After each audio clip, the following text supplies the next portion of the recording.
Let's talk about DEI, diversity, equity, and inclusion. In the 90s, out here in California where I am, voters passed a ballot initiative called Proposition 209. And it would get rid of the use of race in factors of college admissions here in California, in hiring for government employees in California, and in issuing contracts for people. You can no longer do it based on race.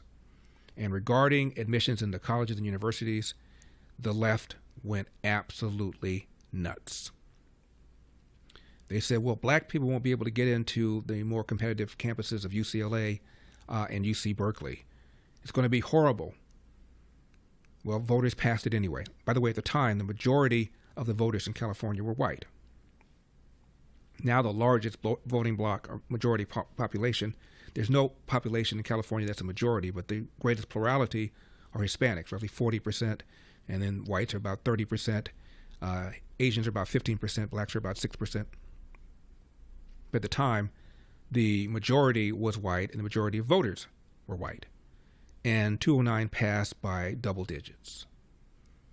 And in a few years, people assessed the effect. What happened?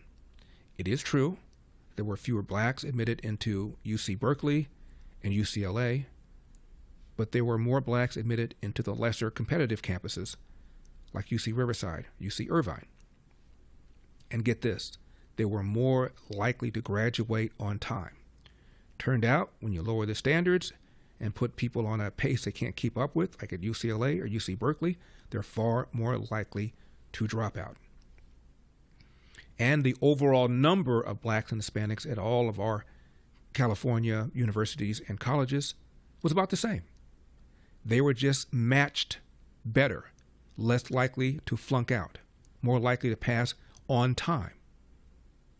So it turns out that you were hurting the very people you thought you were helping. And it also turned out that a lot more Asian Americans got into UCLA and UC Berkeley, which means another underrepresented minority was being hurt by promoting black and brown people who were less well qualified than the Asian Americans.